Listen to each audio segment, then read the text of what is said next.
Hi దివ్య. Hi Sarath. నీకు మామూలుగా నందమూరి హీరోలు అంటే ఎవరెవరు గుర్తొస్తారు? ఆబ్వియస్లీ పెద్ద ఎన్టీఆర్ గారు, బాలకృష్ణ, అలాగే జూనియర్ ఎన్టీఆర్ గారు, కళ్యాణ్ రామ్ గారు, వీళ్ళే గుర్తొస్తారు. మరి విశ్వక్సేన్ ఏం మిస్ చేసావేంటి? విశ్వక్సేన్ నీకు ఏమైనా పిచ్చా? విశ్వక్సేన్ నందమూరి ఫ్యామిలీ ఏంటి అంటే జనరల్లీ బయట అలానే డిస్కస్ చేస్తున్నారు అనమాట. విశ్వక్సేన్ అనగానే నందమూరి హీరోనే అనిపిస్తుంది బయట. అదేంటి అలా ఎందుకు అనుకుంటారు? ఇదేం లాజిక్ నాకు అర్థం అవ్వలేదు. అంటే విశ్వక్సేన్ ఈవెంట్స్ అనగానే మామూలుగా బాలకృష్ణ గారు కానీ ఎన్టీఆర్ కానీ వీళ్ళే అటెండ్ అవుతుంటారు కదా, సో జనాలు అలా అనుకుంటూ ఉంటారనమాట బయట. నార్మల్గా విశ్వక్సేన్ అసలు ఏ బ్యాక్గ్రౌండ్ లేకుండా ఇండస్ట్రీకి వచ్చి ఇప్పుడు చాలా మంచి హీరో అయ్యాడు. మేబీ జూనియర్ ఎన్టీఆర్ గారిని ఇన్వైట్ చేస్తున్నారు, బాలకృష్ణ గారిని ఇన్వైట్ చేస్తున్నారు అంటే ఆయనకి నందమూరి ఫ్యామిలీ మీద ఒక అభిమానము, ఒక రెస్పెక్ట్ ఉంది కాబట్టి ఆ రెస్పెక్ట్తో ఆయన సినిమా ఈవెంట్లోకి పిలుచుకుంటున్నారు.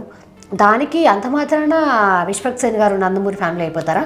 అంటే బ్యాక్గ్రౌండ్ లేదు అని నువ్వు అంటున్నావు, బట్ జనాలు అనేది ఏంటంటే విశ్వక్సేన్కి బాబాయ్ అబ్బాయిల ఇద్దరు సపోర్ట్ ఉంది కదా, అదే పెద్ద బ్యాక్గ్రౌండ్ అంటున్నారు.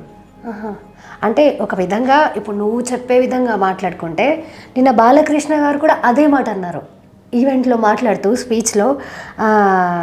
విశ్వక్సేన్ లైక్ నా అన్నలాగా, నేను విశ్వక్సేన్ కంటే చిన్నోని అని ఒక మాట అన్నారు. ఫైనల్లీ ఏమంటావు శరత్? అంటే విశ్వక్సేన్ కూడా నందమూరి హీరోనే అంటాను.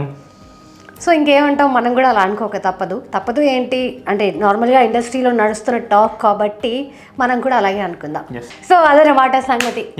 For more interesting videos and gossips, do follow and subscribe to Telugu One Cinema.